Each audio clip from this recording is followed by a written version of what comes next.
Care Center.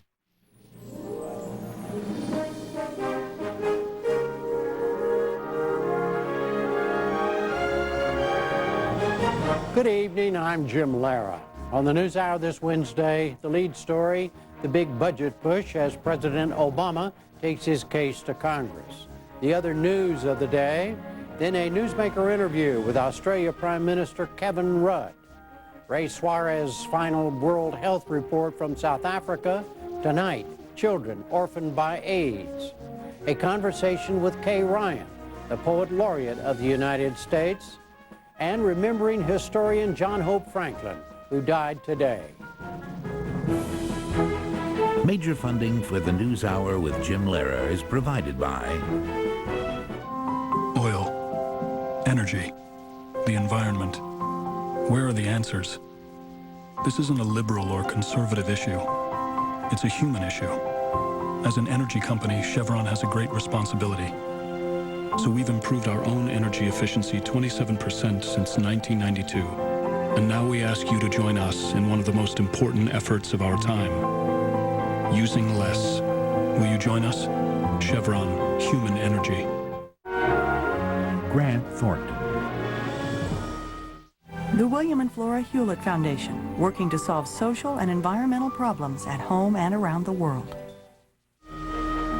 And with the ongoing support of these institutions and foundations. And this program was made possible by the Corporation for Public Broadcasting and by contributions to your PBS station from viewers like you. Thank you. President Obama lobbied Democrats in the U.S. Senate today to back his budget, while at the same time, party leaders started making changes in the $3.6 trillion outline. NewsHour correspondent Kwame Holman has our lead story report. The president went to the Capitol this afternoon seeking support for his spending blueprint amid criticism from key Democrats.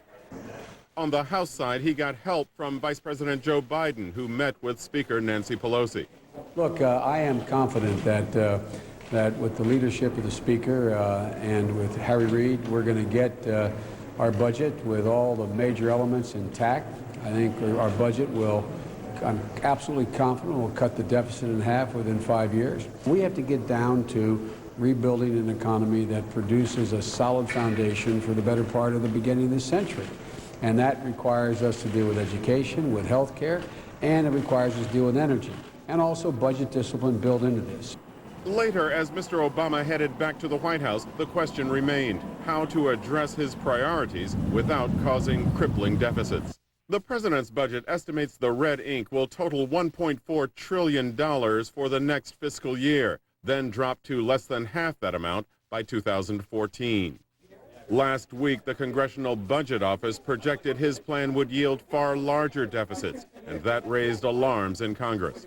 So Senate Budget Committee Chair Kent Conrad and House Budget Chair John Spratt laid out their own plans today.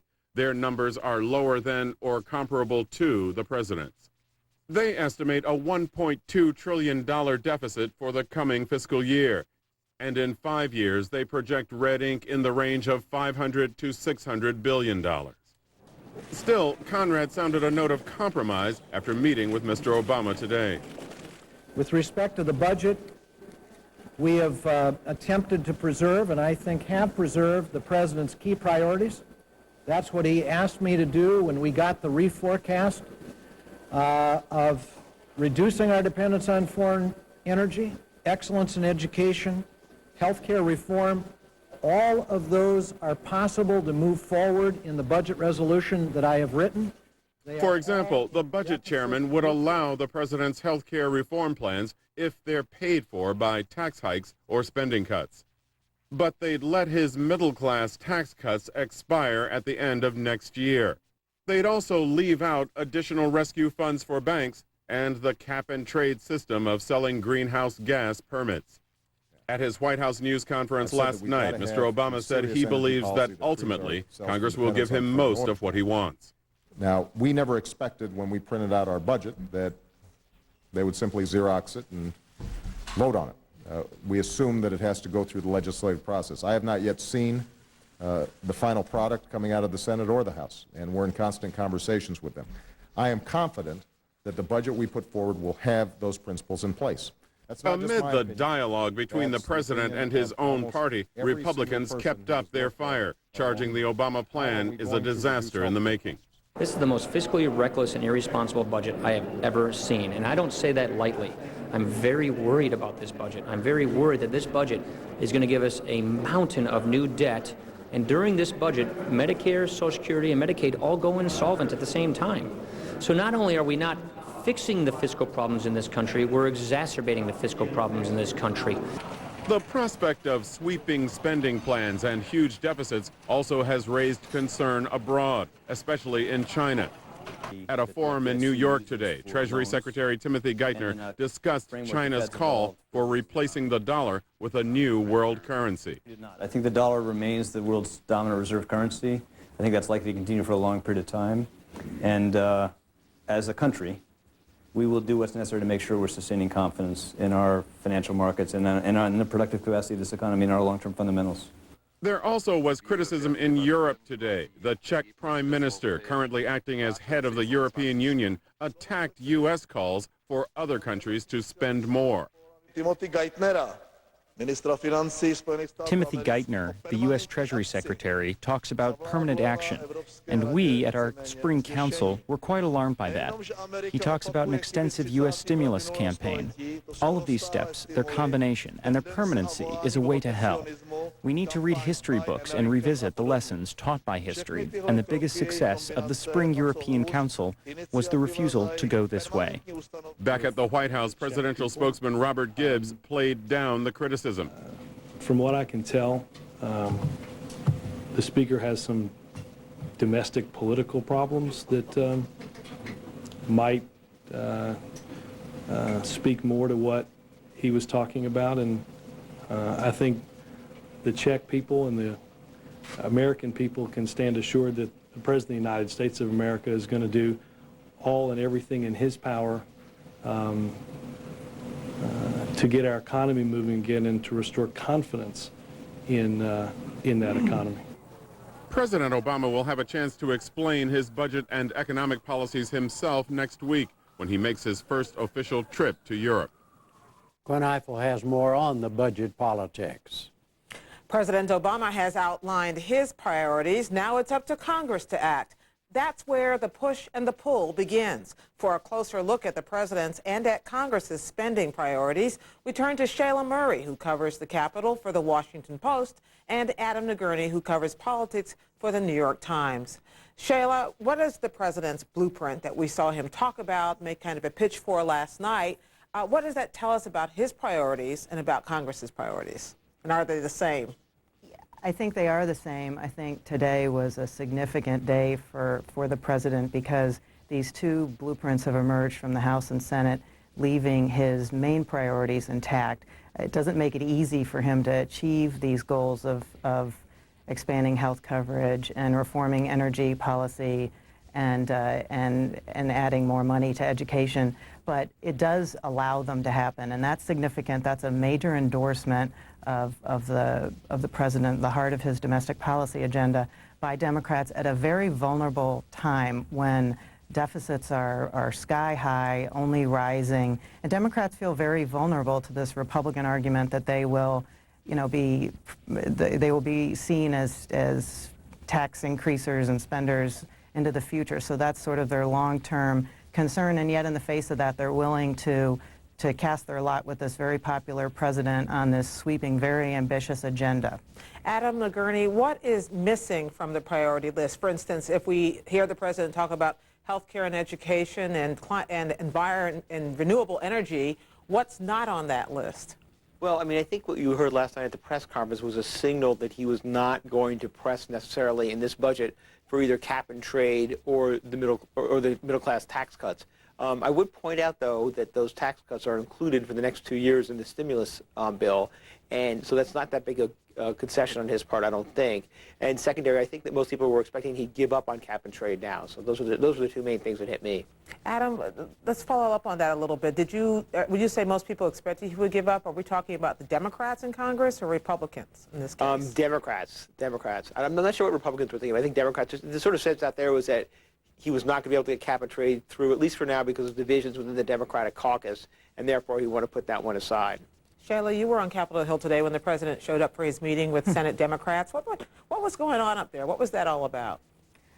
Well, clearly there's a few days ago, the fate of this budget looked a lot shakier than it does now, and I think that is, I think this press conference last night really helped. I also think that President Obama's willingness to concede ground on this across-the-board domestic spending increase, which was significant in his blueprint, is significantly lower in both the House and the Senate proposals. Whether that how that translates into the transportation programs and the agriculture programs and all that Congress holds near and dear, and how this plays out months ahead is unclear. But for the moment, the party has decided to rally around these core principles that we heard over and over again the president advocate last night, and they've decided to pursue them. Now, in the case of cap and trade, as Adam was saying, the Republican argument that this will translate into an electricity increase for consumers has resonated, and I think that's why you've seen in the past few weeks and months a retreat from that. So the president gets his priorities. They're just willing to spend a lot less on them. Exactly, and he'll have to work harder to achieve them. I mean, in the case of health care reform, they have to pay for expansions in coverage. Now, they talk all the time about how you have to cut costs at the same time as you're expanding coverage. So this will force them to do that.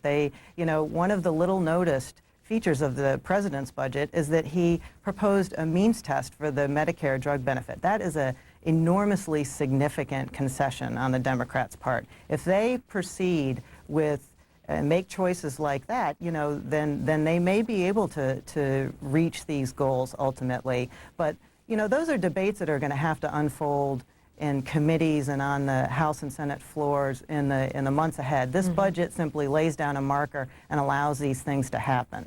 Adam Gurney, how important was it for the president, or for Republicans, or even for moderate Democrats, to be able to make the case to the president, and did it work, that in fact he couldn't expand all the spending and not do some more cutting, which is his fourth priority, which was to cut the deficit in half, did he convince people that he could do all of this and cut the deficit in half, or did he have to back away from that a little bit? I think he did. What I'm not sure of is whether he came into this aiming high, figuring he'd have to give up a little bit. I mean, he's new to us, and he's new to the Hill, so we don't really know all his negotiating tactics. And remember, he wasn't on the Hill for that long, though his Chief of Staff, Rahm Emanuel, was. So I kind of suspect that there could have been some sort of expectation setting here, that he came in asking for a lot, knowing that he wasn't going to get as much. I think also very important what he's been doing through this is talking about reducing the deficit. Now we can argue about whether that's still a huge deficit or not, but I think the talking point of saying, well, it's going to be whatever, 1.8 trillion, I think, next year, and he'll cut it in half by 2014,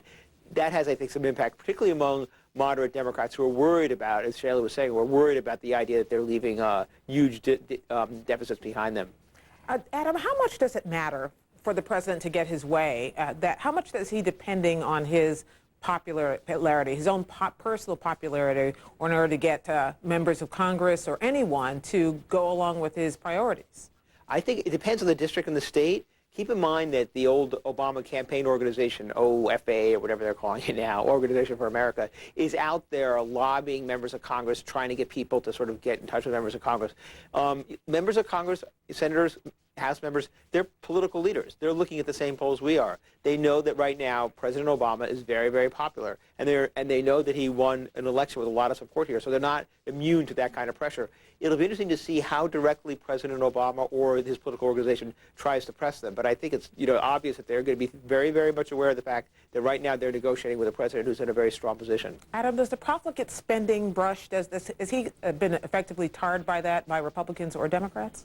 I'm not sure he has, only because I think that right now people have different concerns, and I'm not saying they're not concerned about spending, but they're also concerned about, you know, the idea that the banking system is sort of in collapse or frozen. And I think that the argument that the president made last night, and you heard him make it again and again in a very sort of consistent way, is that the budget he is proposing has this long-term effect, and when we can argue whether it's true or not, but the long-term effect of getting the economy back onto sound footing that it hasn't been on before. In other words, that we're not a sort of boom and bust economy, as he kept talking about last night again and again. And his arguments are that all these things that Republicans are talking about as prolific spending, whether it's health care, trade, whatever, are in fact part of his sort of package to try to get the economy long-term in good shape. Now, is that a true argument policy-wise? We'll see. Does that work politically? You know, it might. I mean, President Obama has certainly proven to be a very effective communicator. And Shayla, briefly, what is it? What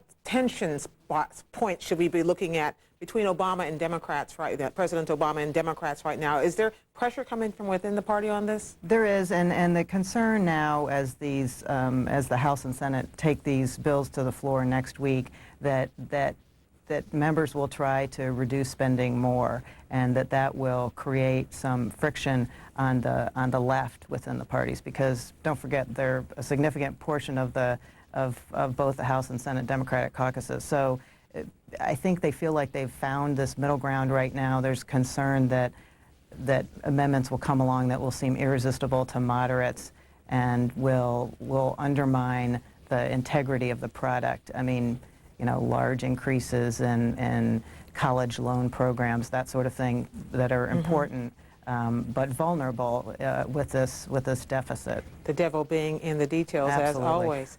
Shayla Murray of the Washington Post, Adam Nagurny of the New York Times. Thank you both very much. Thanks, Gwen. See you soon. In other news today, Wall Street managed another rally on the latest economic news. The Commerce Department reported orders for durable goods, especially military aircraft, rose well over 3% in February.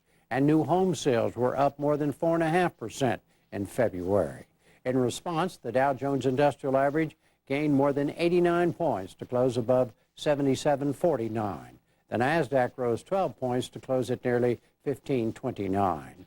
One of Mexico's top drug traffickers has been captured.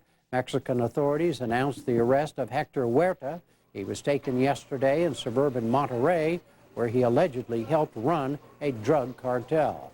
The announcement came as Secretary of State Clinton began a 2-day trip to Mexico. She told reporters the U.S. shares responsibility with Mexico for dealing with drug violence. The Obama administration now plans to send hundreds of federal agents and high-tech gear to the border. And today at a Senate hearing, the Homeland Security Secretary, Janet Napolitano, said again she is not seeking more money for the effort, but she was challenged by Republican Lindsey Graham of South Carolina. Right now, we have, in light of the other demands on the budget and the economic exigencies of the situation, I viewed it as my responsibility to find a way to pay for this with the money that Congress has appropriated. Well, that gets us to a point. I think we're missing the boat here. I think this is an opportunity to get the Congress and the White House together and really go after this problem. So it's, quite frankly, not appropriate, in my opinion, to say that we've got budget problems when it comes to this. We've got a lot of conflict about the budget, but this is one area where I think most Americans would cheer us if we spent some money wisely. The president said last night if the new effort does not stop the border violence, he'll revisit the issue. Congress has given final approval to setting aside 2 million acres of wilderness, mostly in the West. The House adopted the bill today after getting past a dispute over gun rights. The Senate approved the bill last week, so it now goes to the president. He's expected to sign it. In Iraq, the U.S. military reported attacks nationwide have reached the lowest level since the war began in 2003. But officials said there's been an increase lately in violence just south of Baghdad. And in Washington, Christopher Hill, the nominee to be ambassador to Iraq, told a Senate committee it's crucial to get the U.S. withdrawal right. What we need to do as our forces leave is that some things we want them to take with them, that is, a sense of the mission accomplished, and that's very important. but some things we want them to leave behind as well, and that is a sense of security within the country. The Senate committee is expected to approve Hill's nomination next week. He could face a fight in the full Senate, though. Several Republicans have questioned his lack of experience in the Middle East. The U.S. may have struck again at militant leaders hiding in Pakistan.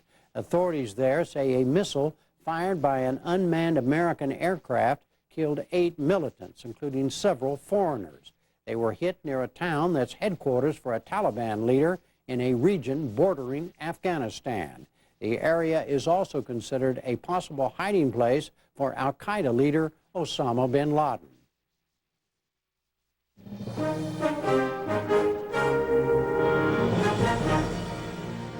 And still to come on the NewsHour tonight, Australia Prime Minister Rudd, AIDS orphans in South Africa, poet Kay Ryan, and historian John Hope Franklin. NewsHour correspondent Spencer Michaels sets up our Prime Minister Rudd interview with some background on U.S.-Australia relations. On his way to the G20 summit in London, Australian Prime Minister Kevin Rudd came through Washington just as President Obama was pushing a global stimulus for the ailing world economy and putting the finishing touches on a new strategy for Afghanistan. There are very few countries that are closer than the United States and Australia. Before an hour-long meeting in the Oval Office yesterday, the two leaders emphasized their backing for a global stimulus, which many European allies oppose. It's going to be important for the relatively wealthy nations like ours to take leadership in assuring that we don't see a continued downward spiral. Later at his news conference, President Obama referred to the Australian leader. I was with Kevin Rudd, Prime Minister of Australia today, who was very forceful in suggesting that countries around the world, those with the capacity to do so, take the steps that are needed to fill this enormous hole in global demand. Australia, home to 21 million people, has been a key U.S. ally in the Pacific since World War II. Rudd and his Social Democratic Labour Party won parliamentary elections in November 2007, turning out John Howard, a stalwart backer of President Bush. A career diplomat, Rudd has served in China and speaks fluent Mandarin. China is now the largest trading partner for mineral-rich Australia. Rudd fulfilled a campaign promise to withdraw Australian troops from Iraq, but he has kept nearly 1,000 Australian soldiers in southern Afghanistan. Australia has lost 10 soldiers in Afghanistan, 2 of them last week.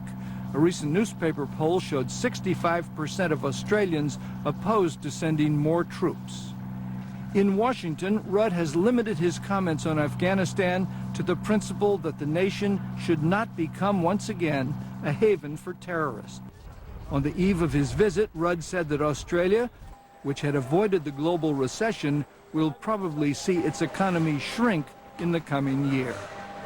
And Prime Minister Rudd joins us now. Mr. Prime Minister, welcome. Thank you. On this comment that President Obama quoted you on, that he said you spoke very forcefully about the need for nations to essentially step up the plate and do what needs to be done to abate this terrible financial economic situation in the world. What nations were you referring to? Well, nations with capacity. And if you look across the world today, the capacities vary. But, Jim, this gap, which has been caused by the retreat of the private sector because of the problem in private credit markets, governments have got 2 options. You either stand back and just let people around the world take the full brunt of the storm, or governments temporarily step into the breach and provide temporary support through their budgets. I think that's the right strategy. And remember, International Monetary Fund, it's a pretty conservative body out there saying that developed economies, G20 economies, should be out there providing 2% of gross domestic product in stimulus through their own actions in 2009. That's what we're doing. That's what President Obama's doing. I think it's the right course of action. But some of these countries are not doing it, right? There have been a few who have been less enthusiastic to step up. Mostly in Europe? We're talking about mostly in Europe? There are some. I mean, the picture varies, and it becomes a little more problematic when you start looking at the needs for 2010. That's why the London summit is very important, to provide the concerted political support necessary to get behind this temporary global action pending recovery in private credit markets. Of course, one of the major economies in the world is China. Is it doing its part? The Chinese have stumped up a reasonable stimulus package so far. It's probably something in the order of about $500 billion. What does that, put that in perspective, what does that mean? $500 billion, is that a big package, or is that in Chinese terms? There are different ways of calculating such a package in China, and of course there's a certain opaqueness with some of the numbers in China. And there are other things which the Chinese may not be currently declaring, for example, how credit is being released through their banks to support businesses and consumers. But if governments around the world, this debate on fiscal stimulus is getting going a bit at the moment, let's just look at the possibility of governments not stepping up to the plate with what they've already done. The IMF has calculated there'd be 20 million, nearly 20 million more people on the unemployment queue across the G20 economies today, including China, were it not for fiscal stimulus. I think the responsible course of action is to get behind this as a temporary measure. And you don't see any signs, though, that the G20, you're going to carry this message. President Obama's clearly going to carry that message. Is it going to be up to you and a few others to try to make this case to the other G20s? And if they don't do it, the others in the G20, we're going to have even further economic disaster in the world? Is that what you're saying? I think when we look at the global economic crisis, it's important to sort of step it through. The first thing is to stop the house. It's like a fire. It's to stop the house from burning down. How do you do that? What you do is you step in with temporary economic stimulus to lessen the impact on economies and jobs. The second thing you do, stop the fire from spreading. That's why it's important for the G20 to act to prevent an outbreak of protectionism, because that'll just make it worse. But the third thing is to start rebuilding the house. And that's why dealing with the damaged financial institutions, what's called toxic assets on the balance sheets of the world's biggest banks, is part of the rebuilding process. Doing all these three things together and fixing up the rules or the procedures for the future, that's an integrated strategy, and that's what I see from the Obama administration as well. How much responsibility for this whole mess does the United States deserve? It's a global recession. It has global causes, and to fix it, we need a global response. Sure, America's the world's largest economy. A lot of stuff has happened here, but a lot of stuff's happened in Europe as well. The key thing is this: toxic assets on balance sheets. Now, toxic assets fall and cover a great many things. They're housing. They're also there are all kinds of things that people have that used to be worth something and aren't worth anything anymore. That's right? true. Absolutely right. All right. But the impact on the real economy is, that's just the point I was going to make, is toxic assets, for example, on a Wall Street bank, is intimately linked to whether a plumber keeps his job on a construction site in Parramatta Road in Sydney, Australia, because the global economy is so connected. That's why fixing up the balance sheets of the world's biggest banks, not just American, but European as well, is the core economic problem which has to be dealt with and addressed, which is why Tim Geithner's plan, released here in Washington just the other day, is such an important step forward. Now, for all practical purposes, Australia has escaped the recession up till now, correct? We've maintained very modest positive growth through calendar year 08, though in the final quarter we dipped negative for the first time. But like the rest of the world, it's a global economy, and events on Wall Street translate through to, as I say, construction jobs in cities in Australia too. So you don't believe that Australia has done anything wrong in terms of running your economy and your financial system? It's just that you're the victims of others having made mistakes? You know, Jim, we've all joined up to this thing called the global economy over a long period of time, and we've all benefited from many of the things that have flowed from it in terms of boosted prosperity.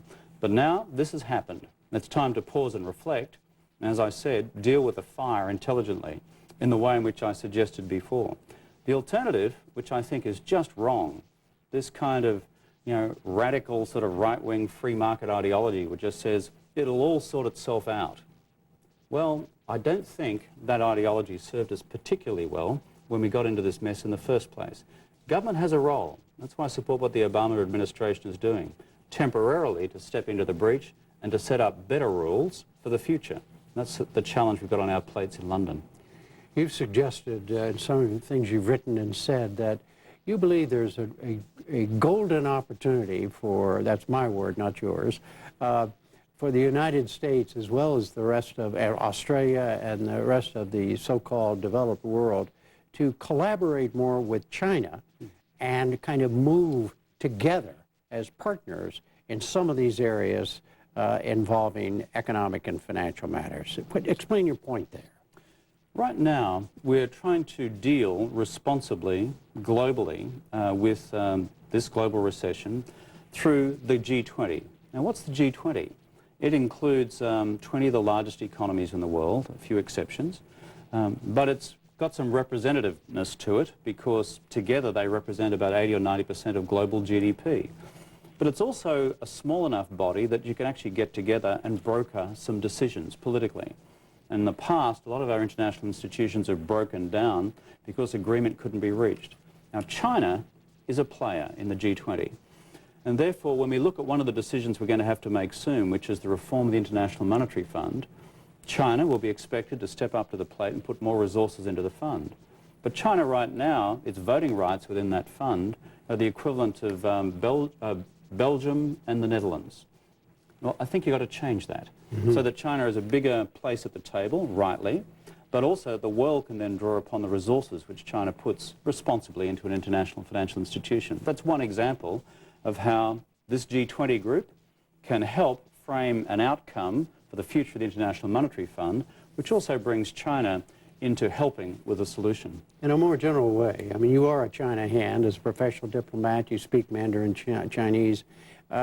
Should China, what would be your advice to Americans as to how they should view China now? As a competitor, as a potential ally, as an enemy, as a potential problem? What is it? What does China represent, should represent to the average American? Or they even put it in any terms you want to. Jim, I think China represents a huge opportunity for us all for the 21st century. The numbers speak for themselves. The center of global economic gravity is moving to the Asia-Pacific region, the 21st century. It's what's happening in China. We see it also with India, and you also see it with many other economies in the region, in Southeast Asia, Indonesia. But China is big, and of course the continued strength of Japan as well. Therefore, when you look at China in the future, I don't think anything's to be served by simply assuming it's all going to go bad. I think the challenge is this, and our friends in America to do the same, work with us in integrating China into the institutions of global governance. On the political side, on the security side, also on the economic side through, for example, the G20, and also integrate them front and center on the great challenge of climate change as well. If you engender that sort of environment, then you enable China to do, as head of the World Bank, Bob Zelek, once said, for China to play the role of a responsible global stakeholder. Now, if China was to turn its back on that or not be responsible, the world would soon know. But I think the smart course of action for us all is to involve them. They're not perfect. They've done some bad things in the past. But let's look at the opportunities rather than simply assume it's all threat and all risk. Another subject, Afghanistan. Did President, in your meetings with President Obama, did he ask you to send more Australian troops to Afghanistan? No, he did not. Our discussion was about the American thinking as it's unfolding through America's own review of its long-term strategy, civilian and military and diplomatic, for Afghanistan. And I understand the President will make that public in due course and also converse with America's NATO allies as well. Once we're through all that, of course, we'll work with our American friends and allies about how we implement that strategy long term. But that lies a ways ahead. There is no Australian policy now that you have about whether or not to send more troops or take more troops out at this point, right? What I've said repeatedly since becoming Prime Minister of Australia, we are there as a strong, reliable ally of the United States, and I've said also we're there for the long haul. Now, this war, as evidenced by introduction, is increasingly unpopular. That's just the truth of it. In your country? In Australia, I'm sure in Europe, and I would imagine in the United States. I've not seen polling here on it. But the bottom line is this. It's the right place to be. When we think about Afghanistan, think about this.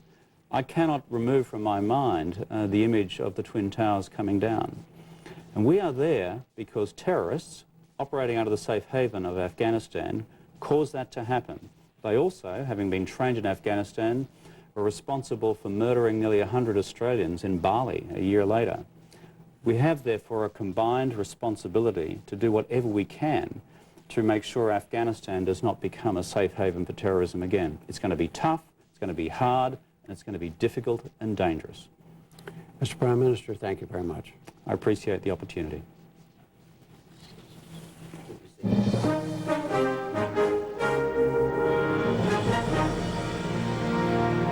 Next, Ray Suarez has the last of our 3 global health reports from South Africa this week, the devastating impact on AIDS on children. It's early on a Sunday morning. A young girl checks her pot of corn while her sister looks on. The girls do a few quick chores, get dressed for church, wash up, and buff up their shoes. Nothing unusual about any of that. The scene is repeated throughout the South African province of KwaZulu-Natal and around the world, with one difference. The 12-year-old twins, Batkiti and Bonisani Masoka, and their 10-year-old sister, Solesile, are on their own. Their parents both died of AIDS. The sisters are among 15 million children around the world who've lost one or both parents to AIDS, and most are in southern Africa. Health officials have begun to refer to these parentless children as the lost generation. In South Africa, from 1995 to 2005, the number of orphans tripled. So did the number of child-headed households, like the Masokas, who on this Sunday morning headed to church, bringing along young cousins for a long walk over hills and through valleys to reach a tiny congregation gathered in prayer and song.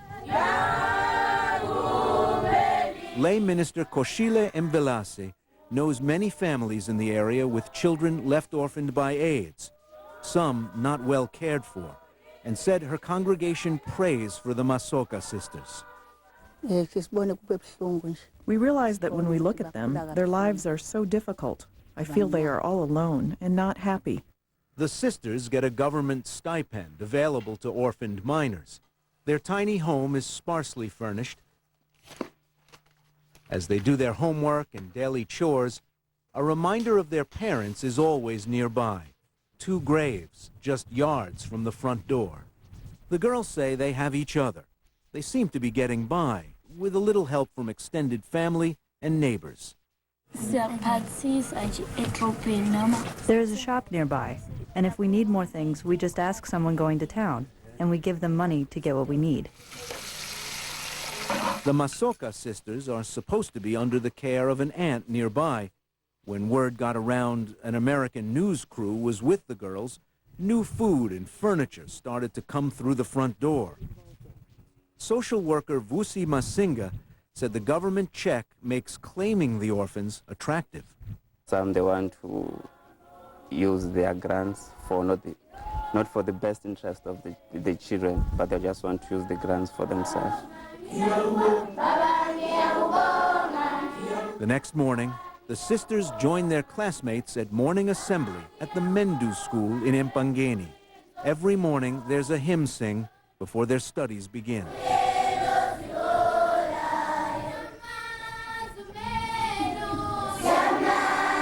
The Mendu Elementary School has about 20 families who've been orphaned by AIDS. I'm very concerned about those children, and because they are orphaned, sometimes they just sleep, others they just cry. And what's the problem? I'm hungry. Happiness Zikali is the principal at the Mendu school. She sees the sleepiness and inattention that comes from chronic hunger and the acting out that can follow the death of parents. Oh, Sometimes they are fighting. You say, when you ask sometimes when they are fighting, where is your mother? We ask, where is your mother? My mother is passed away. Father passed away. Oh, and then you realize that's why there is these emotional practices that she or he is doing, fighting others. The principal says she knows one reason her 300-plus students are in class at all is because they're fed at school. South Africa's new Minister of Health, Barbara Hogan, admits that in the past, children have been overlooked in the AIDS epidemic. My mother died when I was very young of cancer. I was 9 years old. And perhaps one knows at first hand what it means just to lose one parent.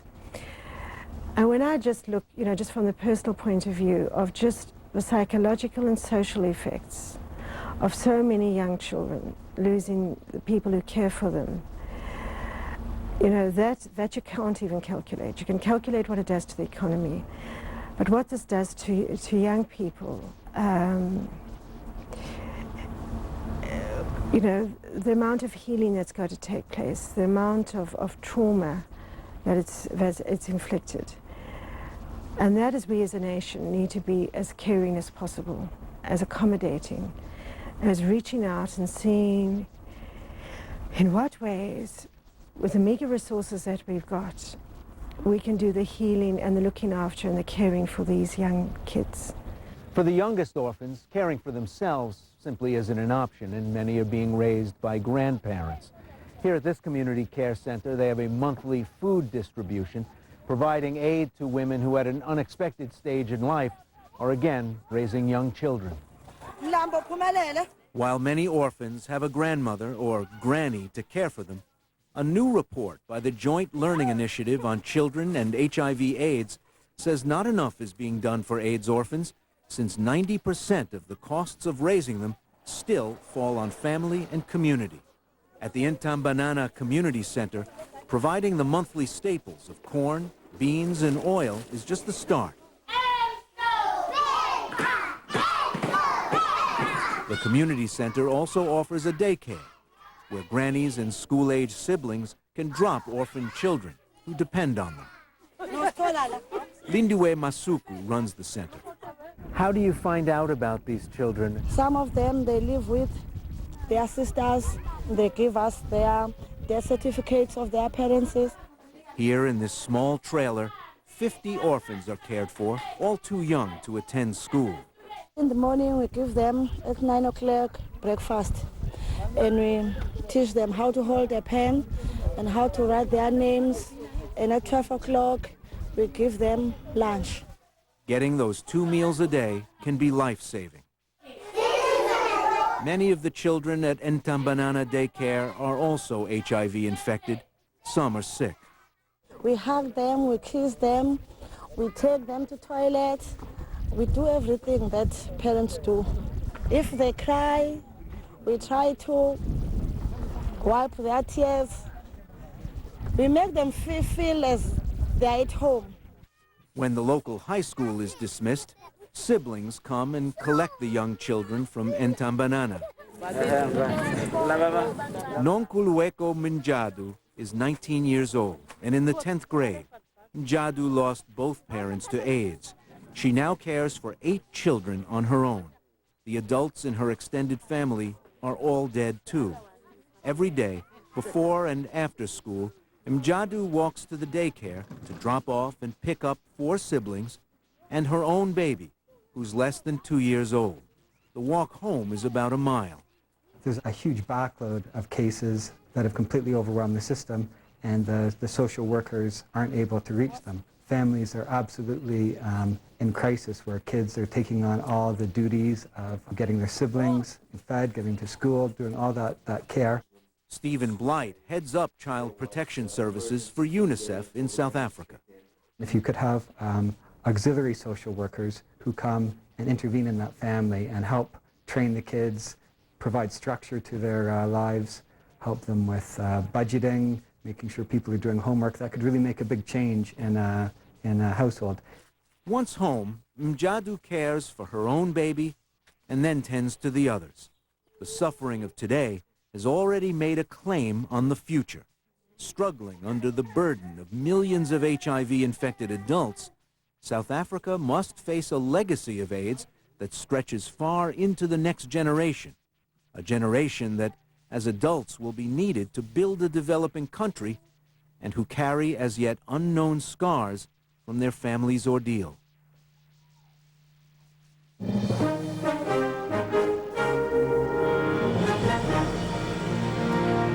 Next, a conversation with the Poet Laureate of the United States, Kay Ryan. She spoke recently with Jeffrey Brown, part of our ongoing series on poets and poetry. Known for short, compact writing and for living a very quiet life, Kay Ryan has taken on a big and very public role as the nation's Poet Laureate. For more than 30 years, Ryan has lived and taught remedial English in Marin County, California. Her poems are often praised for their wit, wisdom, and brevity. Ryan is in Washington to award this year's Witter-Binner Fellowships at the Library of Congress, part of her official duties as Poet Laureate, and she joins me now, and welcome.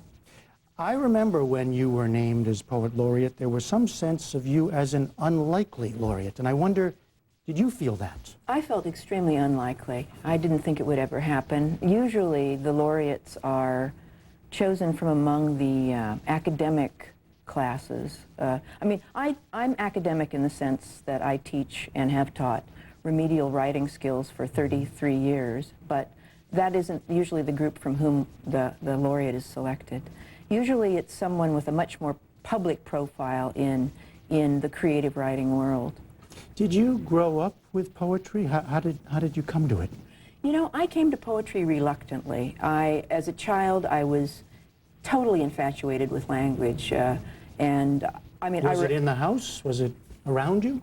Poetry was not around me to any great extent, but of course, language is always available, even to the poor, and you can have as much of it as you want. So I went out seeking it. And I remember being a small child, and one of my classmates said, "Don't broadcast it." I suppose I was, broadcasting something, and I thought, oh, what a great thing to say. And I just loved picking up language, and I always made the personal challenge for myself of saying a thing differently than I'd ever said it before. Never, using the old standby.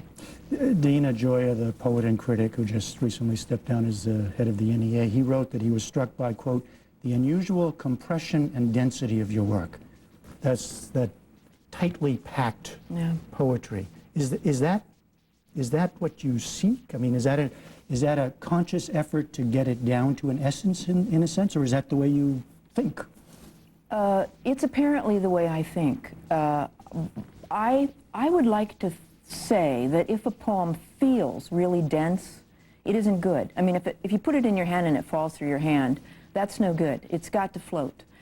If you have this idea of compressed language, it gives people a sense that it's going to be dense and kind of oppressive, whereas I would like to think that it can be highly selected, but not make you feel that you've just had a vitamin pill. I want you to give us an example, and I asked you to pick something for our times, which are hard economic times, right? I'd be happy to do that. Okay. I want to tell you first that it is often my pleasure to begin with a cliche. I tend to think in cliches when I think to myself. You mean to get yourself going? Yeah, like I might say to myself, kind of trying to cheer myself up, it's always darkest just before the dawn. Mm-hmm. And in fact, on this occasion, I did say that very thing. Okay. And here's the poem. It's always darkest just before the dawn. But how dark is darkest? Does it get jet or tar black? Does it glint and increase in hardness or turn viscous? Are there stages of darkness and chips to match against its increments, holding them up to our blindness, estimating when we'll have this night behind us? So I'm curious now, listening to that and hearing you talk about how you come to writing and this sort of outsider status that you've had for purposely for a long time. Mm-hmm. Here you are now in a very public role. Has it changed you? Has it changed your poetry? Well, it hasn't changed my poetry in the sense that the poetry's already written, and I haven't had an opportunity during this time to do any writing other than nice introductions for people getting prizes or answers to interviewers' questions. So I think that the laureate has to put writing on hold, ironically. And do what? How do you see your role? Well, I see my role as completely paradoxical to my nature. I think the nature of the poet is to be someone who insists on being individual and seeing things from a very particular point of view and having a voice that isn't like anybody else's voice. And then, as the poet laureate, one is compelled to generalize about poetry and do the sort of use language in a way that becomes public language and attempts to not insult too many people at one time. All right, Poet Laureate Kay Ryan, thank you very much. My pleasure.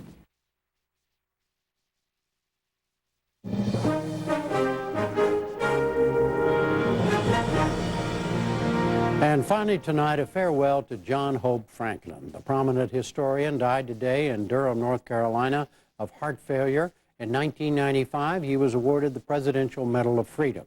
Here are some excerpts from a conversation he had with Gwen Ifill in 2006 after the publication of his autobiography. I want to ask you about something else which you mentioned in your book, which I found, it just got my attention. You were talking about Martin Luther King, who for so many Americans personifies what the civil rights movement was, beginning, middle, and end. But you wrote that you thought that there was an unfortunate cult of personality that was built up around Dr. King. Yes. Tell me about that. Well, that view or that practice is a part of American confusion about what brings about change. We do need leadership. I'm not questioning that. But when you place all of your stock on a particular person or even a group of people, then I think you're failing to see what the ordinary person's role is in the transformation of society and the changes that can take place. If we depend on a person, whether it's Martin Luther King or someone else, to lead us out of the wilderness, so to speak, our dependence is going to betray us, because somewhere along the line we might lose that leader, as we did in 1968 with the assassination of Martin Luther King. Where would we be then? Where are we now without him? We're stumbling around, fumbling around in the wilderness. No, I think that we must not place so much emphasis on a person or a leader, and think about the responsibility of all of us. How far have we come in envisioning a world beyond race? Oh, I think we've not come very far in envisioning a world beyond race, or even a nation beyond race. We're on our way, but we shouldn't delude ourselves into thinking we're anywhere near the point where blacks and whites can regard themselves as equal in every way. We've come some distance, but we have so much farther to go that we should be about the business of trying to get there. John Hope Franklin was 94 years old.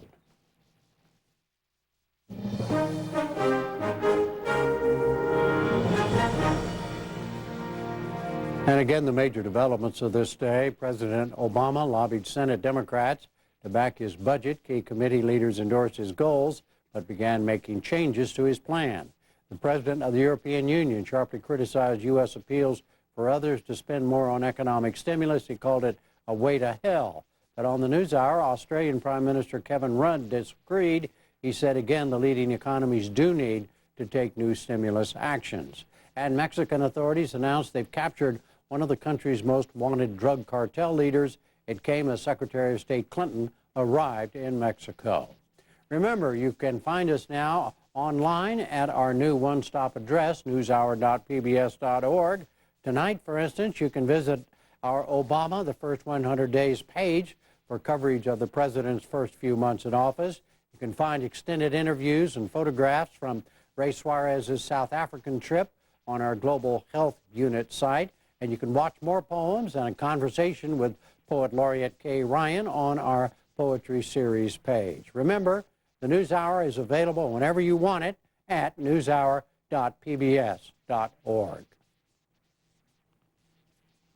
We'll see you online and again here tomorrow evening. I'm Jim Lara. Thank you and good night.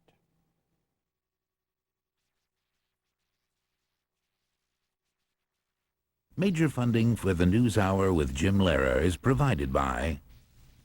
The world is changing, and how we use energy today cannot be how we'll use it tomorrow. There is no one solution. It's not simply more oil, more renewables, or being more efficient. It's all of it. Our way of life depends on developing all forms of energy and to use less of it. It's time to put our differences aside. Will you be part of the solution?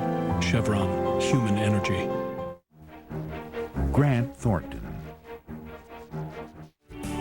And the National Science Foundation, supporting education and research across all fields of science and engineering. And with the ongoing support of these institutions and foundations.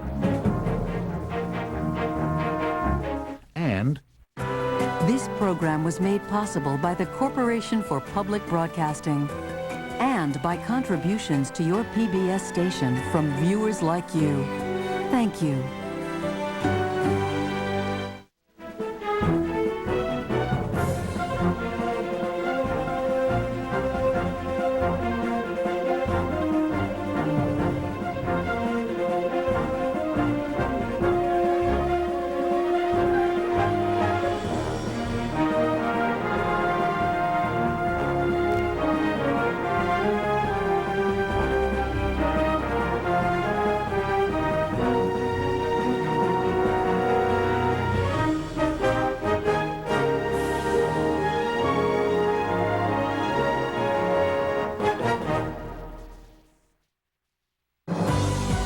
On any comparable mattress, then the mattress is free. We shop our competitors' prices and make ours better. It's that simple. Like a Sealy Queen set, that is a complete set for just $2.99. Get a twin inner spring mattress for just $89 each piece. Helping you get the best price and a great night's sleep is our priority at Mattress World.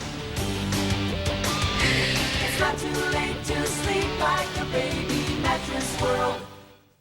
Your attention, please. Over 240 lender foreclosed homes throughout the Northwest must be sold, including 80 homes in Oregon. It's a one-day public auction event, April 4th. Open house dates are March 21st, 28th, and 29th. View the homes auction dates and all information at ushomeauction.com. Foreclosed homes auction prices, easy financing. If you're not buying real estate in today's market, the time to start is now, especially with mortgage rates at their lowest in history. For your free auction brochure, free registration, and all auction details, visit ushomeauction.com. That's www.ushomeauction.com.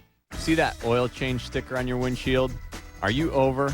If you drive past the Rose Garden, you're driving past Broadway Toyota's Quick Lube bays, where you never need an appointment for genuine Toyota parts and service. We'll check your oil, drain you, plug you, lube you, and rotate your tires for only $49.95 for most cars. That's Broadway Toyota at the Rose Quarter. You drive by us every day. Just get off at the I-5 Rose Quarter exit and head 2 blocks east. You can't miss us. The Rat Pack, part of the Fred Meyer Broadway Across America Portland series.